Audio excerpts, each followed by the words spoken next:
a lot of entrepreneurs and people pursuing dreams and passions in this God. And you always, the whole point of moving things forward is you run into problems, you run into failures, things don't work, you have to back up and try again. Each one of those times when you have a setback and you back up and you try again, you're using resourcefulness, you're using self-reliance, you're trying to invent your way out of a box. And we have tons of examples at Amazon where we've had to do this. We've failed so many times. I always think of us as a great place to fail because we're good at it. We have so much practice. And just to give you one example, many years ago now, we wanted a third-party selling business because we knew we could add selection to the store that way. And we started Amazon auctions. Nobody came. I think maybe our mother is the only one who purchased something on Amazon auctions. I bought a coffee cup. You bought a coffee cup? I did. Okay, so there were two purchasers. And talk to me about long-term thinking and your point of view on... Well, long-term thinking is a lever. It lets you do things that you could not do or couldn't even conceive of doing if you were thinking short-term. So that's why, I have a project where I'm helping a group of people build a 10,000-year clock. It kind of ticks once a year and dongs once a century, and the cuckoo comes out once a millennium.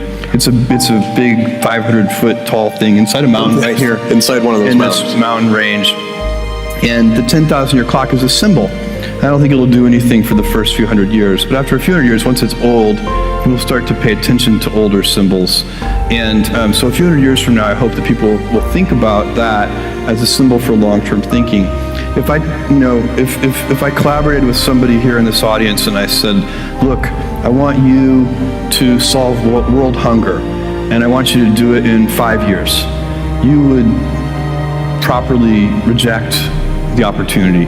You would say, look, it's not possible, it's not practical. But if I said, look, I want you to solve world hunger in 100 years, that's a job you'd take, because it's a much more addressable problem. You can first create the conditions. You have time to create the conditions where then you can solve the problem. And so that's a very important way of thinking.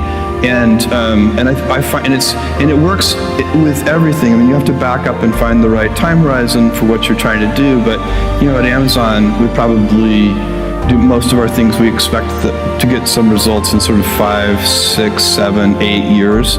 But we find a lot of our other companies that compete against us in various ways, they're often trying to get things done in 2 or 3 years. And so we can do things that if everything has to work in 2 to 3 years, then that limits what you can do. If you give yourself the breathing room to say, okay, I'm okay if it takes 7 years, all of a sudden you have way more opportunities. When I say to Adventure Fellowship, for me, adventure is you can choose. We all get to choose our life stories, and it's the choices that define us, not our gifts. Everybody in this room has many gifts. I have many gifts. You can never be proud of your gifts because they're gifts. They were given to you. You might be, tall, or you might be really good at math, or you might be extremely beautiful or handsome, or there are many gifts, and you can only be proud really of your choices, because those are the things that you are acting on. And one of the most important choices that each of us has, and you know this just as well as I do, is you can choose a life of ease and comfort, or you can choose a life of service and adventure. And when you're 80, which one of those things do you think you're going to be more proud of? You're going to be more proud of having chosen a life of service and adventure. You see this in your firefighting work and everything else you do, Robin Hood, so on and so on. And I feel that is, for me, adventure is a shorthand way of thinking about that. Got it. Searching. I went to my boss at the time, and I really liked my job. And I told my boss I was going to go do this thing, start an internet bookstore, and my wife I'd already told my wife, and she's like, great, let's go. And I said to my boss, I'm going to do this. He's like, this is a good idea. He said, I think this is a good idea, but it would be an even better idea for somebody who didn't already have a good job. And that sort of made some logical sense to me, and he convinced me to think about it for a couple of days. So I went away, and I was really trying to get my head around how to think about this.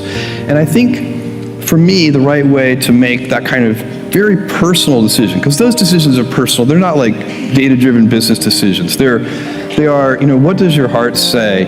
And for me, the best way to think about it was to project myself forward to age 80 and say, look, when I'm 80 years old, I want to have minimized the number of regrets that I have. I don't want to be 80 years old in a quiet moment of reflection, thinking back over my life and cataloging a bunch of major regrets. And I think that regrets, our biggest regrets, in most cases, you can murder somebody, okay, you'd regret that, but in most cases, our biggest regrets turn out to be acts of omission. It's paths not taken, and they haunt us. We wonder, what would have happened? I loved that person, and I never told them. And then they married somebody else. I didn't do this. And so that's the frame of mind that I put myself in. And once I did that, once I thought about it that way, it was immediately obvious to me. I knew that when I'm 80, I would never regret trying this thing that I was super excited about and it failing. If it failed, fine. I would be very proud of the fact when I'm 80 that I tried. And I also knew that it would always haunt me if I didn't try. When we first started selling books 4 years ago, everybody said, look, you're just computer guys, you don't know anything about selling books. And that was true, but we really cared about customers, and now we know a lot about books. And when we first started selling music, people said the same thing, but we hired the right people. So we don't do this in a vacuum. We go out and hire the best industry experts in each of these categories. That's the same with toys and electronics. So, we take this very seriously. We take the commitment to the customer very seriously, and we're not about to release something or announce something before it's ready. Get this question about work-life balance all the time from both ends of the spectrum. And my view is I don't even like the phrase work-life balance. I think it's misleading.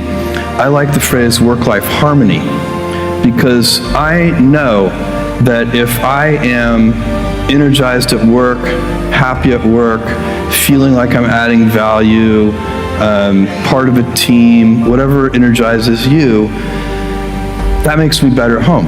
It makes me a better husband, a better father, and likewise, if I'm happy at home, it makes me a better employee, a better boss, all the things. It's not primarily about, there may be crunch periods where it's about the number of hours in the week, but that's not the real thing.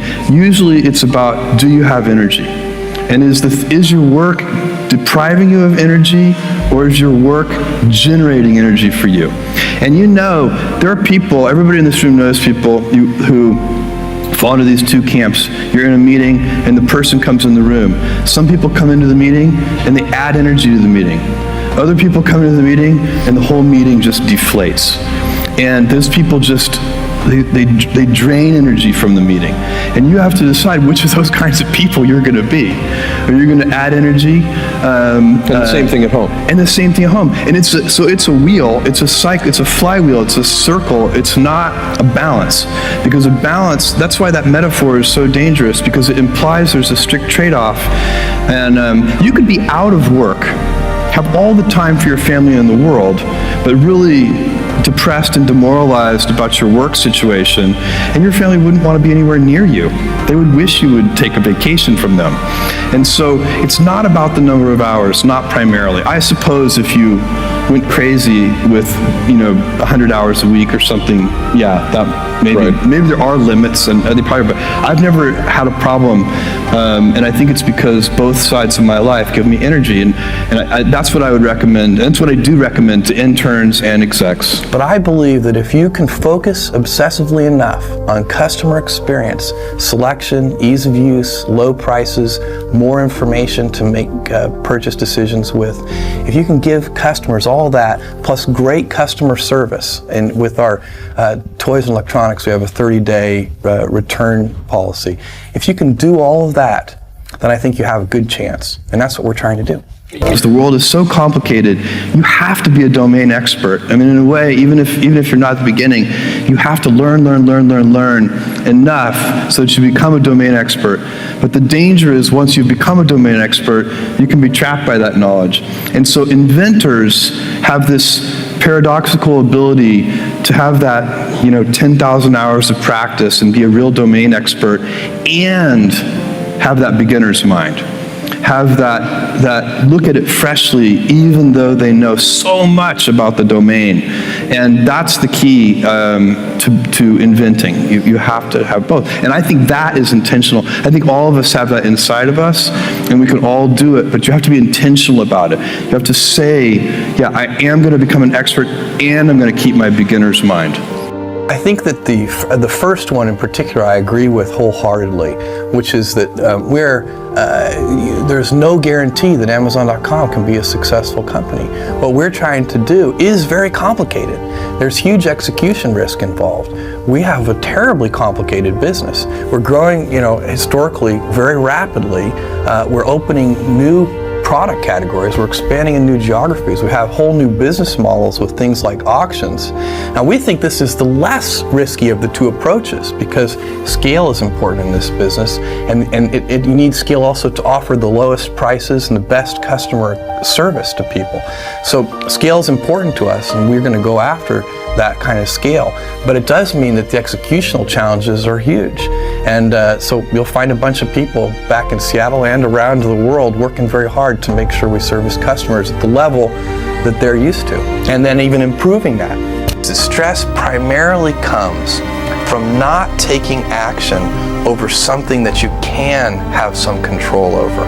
So if I find that some particular thing is causing me to have stress, that's a warning flag for me. What it means is there's something that I haven't completely identified, perhaps in my conscious mind, that is bothering me, and I haven't yet taken any action on it. I find as soon as I identify it and make the first phone call or send off the first email message or whatever it is that we're going to do to start to address that situation, even if it's not solved, the mere fact that we're addressing it dramatically reduces any stress that might come from it. So stress comes from ignoring things that you shouldn't be ignoring. I think in large part. So stress doesn't come, people get stress wrong all the time in my opinion. Stress doesn't come from hard work, for example. You can be working incredibly hard and loving it, and likewise you can be out of work and incredibly stressed over that. So, and likewise, if you kind of use that as an analogy for what I was just talking about, if you're out of work, but you're going through, a disciplined approach of, a series of job interviews and so on, and working to remedy that situation, you're going to be a lot less stressed than if you're just worrying about it and doing nothing.